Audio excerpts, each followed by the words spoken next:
course, last year was a huge year for the tech industry, specifically AI and mixed reality. So some are wondering what tech issues will take center stage this year. Mark New spoke with several tech analysts to get their insights and predictions.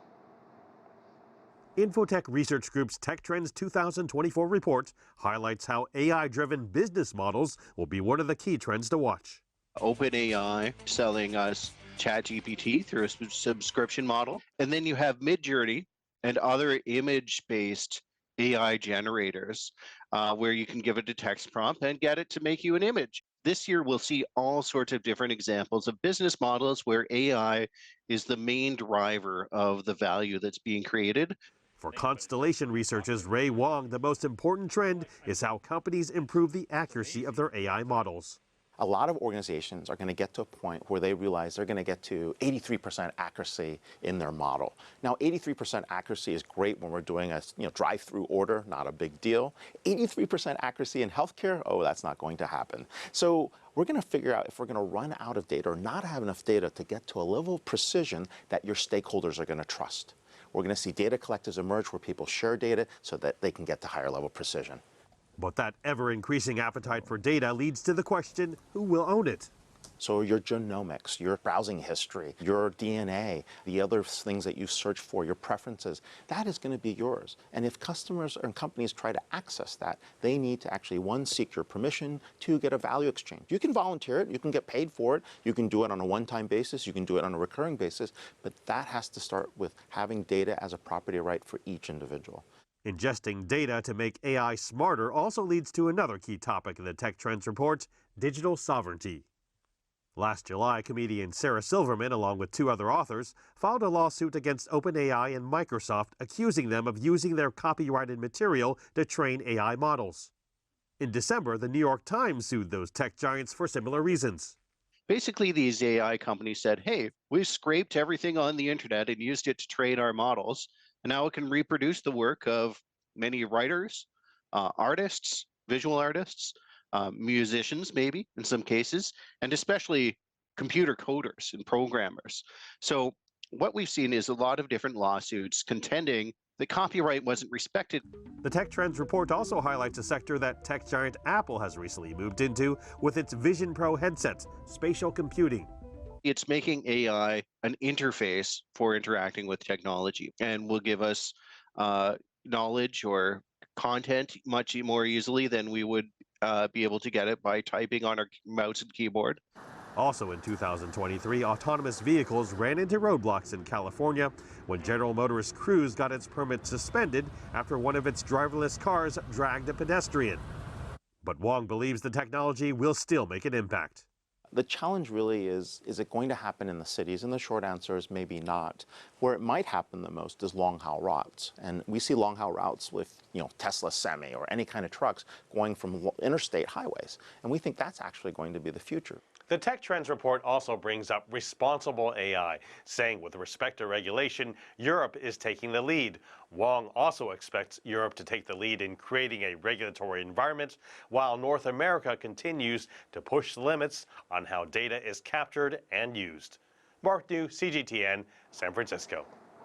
For more things on earnings and tech, we'll discuss this with Andy Wu, assistant professor in business administration and strategy unit at the Harvard Business School. Hi, Andy. How are you?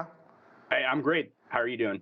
Pretty good. Well, we're parsing through these earnings today, and one thing I noticed: you had Apple, you had Google recently, we had Amazon, and so on. One thing I noticed is they essentially all basically have a monopoly on their business. I mean, look at Meta. I mean, what competition do they really had? They were left for dead for a while, and all of a sudden, this past 12 months, I think the stock's up like 2 or 3x, and they're now hitting on all cylinders. How did Mark do that? Well, I think this is a real rising tide for the company in terms of the age of AI and generative AI. Meta is one of the companies that's best positioned to leverage AI technology in its product. And remember, its main product is advertising. And in addition to improving ad targeting, the future of the advertising business for them will be using generative AI in order to automatically develop content for its advertisers. Right, and then you get to sort of the hardware makers, and we can talk about Apple, for example. I mean, their earnings were, for the most part, on paper, good, but they did highlight a couple things. I think China, obviously, a weak spot for them, and then in terms of their guidance going forward, it's not spectacular. You're talking about low single-digit percentage gains in terms of their revenue. What's going on with Apple? I mean, they're the clear winner. Couldn't they just raise prices? Absolutely. For Apple, this is a company that is clearly decade-long dependent on the iPhone and the ecosystem of complementary hardware and software around the iPhone, and that is increasingly critical to the business as a fraction of its business. However, the price point of the iPhone is already quite high, and I think there's got to be some ceiling at some point on how much more the iPhone pricing can go. If we look at the broader history of the company, though, this is a company that has stood out in its ability to launch new computing platforms over time. I think that iPhone is approaching sort of the end of its generation in terms of the smartphone as the center of our technology, and I'm excited about the possibilities that the Vision Pro might bring for the company in terms of launching the next generation of computing. And then we talk about that e-commerce small little startup in Seattle. Amazon, there was a lot made about AWS that seemed to be kind of the winner. We had Microsoft talk about the cloud unit. We had Google talk about the cloud unit, but it feels like the acceleration anyways seems to be with Amazon. Absolutely. Amazon has had a long strength in cloud infrastructure and cloud computing. And what we're seeing here from the impact of generative AI is that that is clearly lifting the cloud computing business. The way I like to think about it is generative AI is like a technology gold rush. And in a gold rush, you could dig for gold, but you could also sell shovels. And what Amazon Web Services does essentially is sell the shovel of cloud computing for training and inference of generative AI to enterprises, to startup companies that are in that race for generative AI. So the winners, they're all basically trillion-dollar companies. Are there no small companies that are going to benefit from all this? We have to wait and see. I think there's some real questions about the disruption that generative AI might have on traditional, modern traditional businesses, for example, like search for Google, or perhaps even the way we think about social media, where we expect other people to produce content for us. Perhaps generative AI may just produce that content for us. I think that is certainly something we're going to see. But of course, the major players here have certainly entrenched advantages, not the least of which that they have tremendous access to data on customers and otherwise that they've collected over time that they continue leveraging going forward. We had a congressional testimony by these tech executives regarding social media, and this has been controversial now for quite some time, specifically with kids, with bullying, and sort of the way the algorithms work to, in some cases, harm, I guess, children, but in other ways, people are saying there are benefits as well. Where do you think AI is going to lead us in terms of protecting kids and users when it comes to social media? Well, I think there's two competing factors here, and we should think about the conversation about damaging child sexual abuse material and the broader conversation about social media content moderation. This is just one very important issue.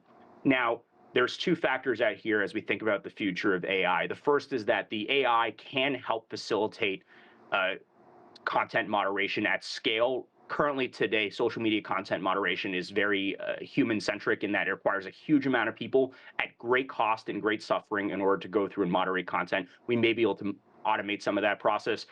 Facebook has tried for many years to do that. It has not been able to automate actually a lot of that process. A lot of it's still done by humans. At the same time, though, one of the biggest risks we face here with generative AI is that it does allow for the production of damaging content also. And with the proliferation of open source models out there, pretty much anyone out there can actually take one of these models and go and then generate content that might proliferate on social media. So those two forces are working against each other, and we'll have to wait and see who wins out in that race. Yeah, but what you're really asking for is a sort of AI or generative AI mom and dad who is there all the time watching what your kids might be viewing, going, nope, censor this, nope, censor that, oh, you can watch this.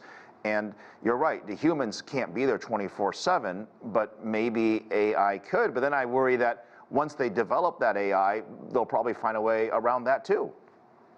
Absolutely, yeah. So there's certainly an arms race here. And I just want to be clear that there's a lot of trade-offs baked into how we might implement AI technology for moderating content. In particular, it's never going to be perfect, and to the extent that the punishments on these companies are very large on allowing bad material on their platforms, I think they're going to overestimate and overblock content in order to achieve that mission. But that's going to catch a lot of possibly acceptable content in the process, and that's just the trade-off that we have to make in terms of these companies and in society as a whole.